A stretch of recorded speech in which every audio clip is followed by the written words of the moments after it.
Hello everyone, welcome again to the channel simple teaching learning. Unit 4 का first part हमने कर लिया। अब हम कर रहे हैं यूनिट 4 का सेकंड पार्ट। दो ही टॉपिक बचे हैं इसमें। पहला टॉपिक हम देखते हैं Vygotsky's social constructivist theory of learning. इन्होंने दी है ये लेव वाइगोत्स्की। कौन थे ये? Russian psychologist. ठीक है, इन्होंने किसके वर्क को फॉलो किया? John Piaget. ये वेरी शॉर्ट में आ सकता है फुल नेम या फिर किसके वर्क को उन्होंने फॉलो किया।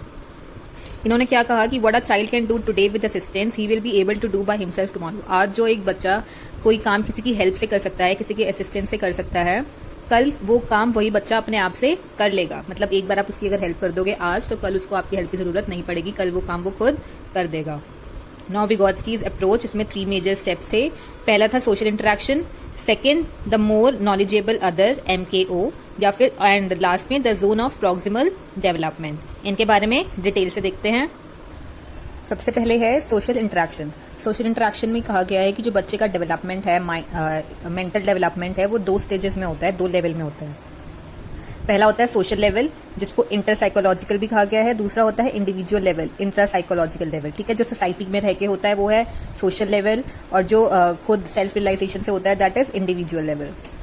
ठीक है, इंटर साइकोलॉजिकल लेवल में क्या होता है? नॉलेज थ्रू कॉन्टैक्ट और इंटरेक्शन विद पीपल। यहाँ पे हमें नॉलेज जो मिलती है वो सोसाइटी के लोगों से कॉन्टैक्ट करने से, उनसे इंटरेक्ट करने से मिलती है। और इंटर साइकोलॉजिकल लेवल में क्या होता है कि जो नॉलेज हमने यहाँ से गेन की है, उस नॉलेज में हम अपने कुछ थॉट्स, अपने कुछ पर्सनल वैल्यूज, अपने आइडियाज उसमें ऐड करते हैं, तो वो बन जाते हैं, वो हमारा हो जाता है इंटर साइकोलॉजिकल लेवल। ठीक है, तो 2 लेवल हो गए यहाँ पे सोशल इंटरेक्शन के। नेक्स्ट थीम जो उन्होंने दी वो थी the more knowledgeable other MKO। मतलब वो पर्सन, वो दूसरा इंसान जिसको हमारे से ज्यादा, या फिर जो लर्नर है उससे ज्यादा नॉलेज है, उससे ज्यादा उसकी थिंकिंग एबिलिटी है, उससे ज्यादा उसकी अंडरस्टैंडिंग है।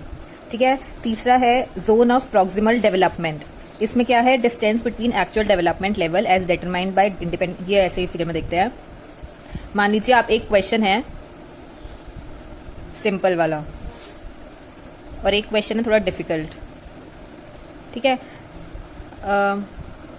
तो सिंपल वाले क्वेश्चन को आप इंडिपेंडेंटली आराम से सॉल्व कर सकते हैं, तो ये आपका हो गया independent level, independent problem solving level. ठीक है, विदाउट हेल्प आप कुछ कर ही नहीं सकते। और फिर एक क्वेश्चन डिफिकल्ट वाला है, एक क्वेश्चन जो डिफिकल्ट वाला है वो विदाउट हेल्प आप नहीं कर सकते, तो वो कैन नॉट डू यहाँ पे आ जाएगा। और ये जो बीच में स्पेस है, ये वाली स्पेस, यहाँ पे वो डिफिकल्ट क्वेश्चन आप किसी की हेल्प से कर सकते हैं। तो इस can not do and do independently, इनके बीच का जो डिस्टेंस है that is zone of proximal development. फिर से देखिए कि आप कोई क्वेश्चन है वो आप अपने आप बिना किसी हेल्प के कर सकते हैं, उसका एरिया ये है। आप जब कोई क्वेश्चन नहीं कर सकते बिल्कुल भी, तो उसका एरिया यहाँ से लेके यहाँ तक है। और जब आप कोई क्वेश्चन किसी की हेल्प से, किसी के असिस्टेंट से कर सकते हैं, तो वो ये वाला एरिया है, ये वाला एरिया। मतलब can do on his own, can not do on his own. इसके बीच का जो एरिया है जब हम किसी की हेल्प से क्वेश्चन कर सकते हैं, that is zone of proximal development. ठीक है, तो वाइगोत्स्की अप्रोच में सिर्फ इतना ही है। ये 3 थीम्स हैं, social interaction, more knowledgeable other and zone of proximal development. ठीक है, आप ये लिखिए। और एक वो जो स्टेटमेंट थी कि the child what can he do today with help will do it tomorrow on his own, एक वो आप लिख दीजिए और उसका नाम लिख दीजिए पूरा, और साथ में वो किसके वर्क को उसने फॉलो किया है, जॉन पियाजेट। तो आपका ये क्वेश्चन पूरा तैयार हो जाएगा। ठीक है, नेक्स्ट देखते हैं। नेक्स्ट क्या है? नेक्स्ट टॉपिक जो है इस यूनिट का लास्ट टॉपिक जो कि इंपॉर्टेंट है वो है humanistic approach for character building. ये लॉन्ग क्वेश्चन में आ सकता है। इसमें सबसे पहले हम लिखेंगे कि term humanistic derived from humanism. जो टर्म ह्यूमनिस्टिक है, ये ह्यूमनिज्म टर्म से डिराइव की गई है। फिर हम ह्यूमनिज्म को डिफाइन करेंगे, ह्यूमनिस्ट को डिफाइन करेंगे। ह्यूमनिज्म क्या होता है? जो इस बात में बिलीव करता है कि ह्यूमन वैल्यूज सबसे ज्यादा इंपॉर्टेंट है। ठीक है, ह्यूमन डिजायर और ह्यूमन नीड से भी ज्यादा इंपॉर्टेंट जो है ह्यूमन वैल्यूज, उसका कैरेक्टर, उसका मॉरल बीइंग है। ठीक है, और ह्यूमनिस्ट कौन है? A person having strong interest और concern for human welfare and values.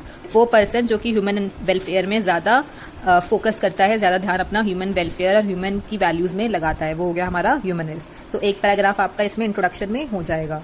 फिर humanistic approach to education based on humanistic thinking. ये जो अप्रोच है, ह्यूमनिस्टिक अप्रोच है, ऑब्वियसली ह्यूमनिस्टिक थिंकिंग पर ही बेस्ड होगा। इसमें क्या है? It gives choice to students to focus on a subject of his और her interest for any amount of time they choose. अब यहाँ पे ह्यूमन वैल्यूज पे ज्यादा जोर देना है, ह्यूमन वेलफेयर पे ज्यादा जोर देना है, तो स्टूडेंट्स की चॉइस को उन्हें क्या पढ़ना है, कौन सा सब्जेक्ट पढ़ना है, उस पर उनको चॉइस दे दी जाएगी कि वो कितने भी टाइम के लिए कोई सा सब्जेक्ट जो उसके इंटरेस्ट का है वो पढ़ सकता है। It focuses on concern and interest of student. ठीक है, it believe that both feelings and knowledge are important to the learning process. अब यहाँ पे ह्यूमनिज्म में वैल्यूज की बात होती है, तो इसलिए क्या बिलीव करता है कि ह्यूमन की फीलिंग्स और नॉलेज लर्निंग प्रोसेस के लिए दोनों ही इंपॉर्टेंट है। It believe that student should work for internal satisfaction not for grades, मतलब कि स्टूडेंट्स को जो एजुकेशन गेन करनी चाहिए, जो भी काम करना चाहिए, वो ग्रेड्स के लिए नहीं करना चाहिए या मार्क्स के लिए नहीं करना चाहिए। इंटरनल सेटिस्फैक्शन, कुछ उसके अंदर सीखने की इच्छा होनी चाहिए, उस बात को सेटिस्फाई करने के लिए होना चाहिए, मतलब वो काम करना चाहिए। Teacher should be more supportive and more understanding, जो टीचर होना चाहिए इस अप्रोच के अकॉर्डिंग ज्यादा सपोर्टिव होना चाहिए और ज्यादा बच्चों की प्रॉब्लम्स को, उनके जो डिफिकल्टीज है उनको समझना चाहिए और उनको नए काम करने में या जो भी उनको काम करना है उनको सपोर्ट करना चाहिए। अब कैरेक्टर बिल्डिंग में ह्यूमनिस्टिक अप्रोच का कैसे है? Humanistic approach helps in developing self awareness, creativity, decision making ability and responsibility in individuals. क्योंकि ह्यूमनिस्टिक अप्रोच जो है ह्यूमन वैल्यूज पर ज्यादा फोकस करता है, इसलिए ये ह्यूमंस के अंदर सेल्फ अवेयरनेस, क्रिएटिविटी और जो ह्यूमन के अंदर की एबिलिटीज होती हैं उनको डेवलप करने में हेल्प करता है, चाहे वो रिस्पॉन्सिबिलिटी की सेंस हो या फिर डिसीजन मेकिंग सेंस हो या लॉजिकल रीजनिंग हो या कोई भी ऐसा चीज हो जो कि उसको अपने वैल्यूज को डेवलप करने में हेल्प करे, उसको नोबल पर्सन बनने में हेल्प करे, उसको डेवलप करता है। और इसके अकॉर्डिंग टीचर कैसा होना चाहिए? Teacher should be a master in subject, उसको अपने सब्जेक्ट के बारे में पूरी नॉलेज होनी चाहिए। Should help students to develop physically, mentally, socially, economically, सब कुछ, ठीक है, वो स्टूडेंट्स को हेल्प करना चाहिए इन सब को डेवलप करने में। क्लैरिफाई स्टूडेंट्स डाउट, स्टूडेंट्स का जो भी डाउट है उसको वो क्लियर करे और help them achieve their goals, जो भी उनके गोल्स हैं जो उन्होंने अपने लिए तय करे हैं वो उनको अचीव करने में स्टूडेंट्स की हेल्प करना चाहिए टीचर को। और स्टूडेंट्स के लिए क्या कहा गया है? For student it says that the behaviour of student should be developed in such a way, मतलब स्टूडेंट्स को इस तरह से फिजिकली, मेंटली, सोशली डेवलप करना चाहिए कि वो अपने आप को समझ सके, अपने आप को पहचान सके, अपनी वीकनेस, अपने स्ट्रेंथ्स को जान सके और अपने डेवलपमेंट में सबसे ज्यादा रोल जो है उसी का ही हो, मतलब खुद को समझ के, खुद की वीकनेस और खुद की स्ट्रेंथ्स को समझ के खुद को वो और ज्यादा डेवलप कर सके। ठीक है, यही है हमारा humanistic approach for character building. इसी के साथ जो है 4th यूनिट यहीं पे खत्म हो गया। अब बस एक लास्ट यूनिट बची है 5th यूनिट, उसका वीडियो भी जल्दी ही मैं ट्राई करूंगी जल्दी से डाल दूं ताकि आप लोग उसका रिवीजन कर सकें।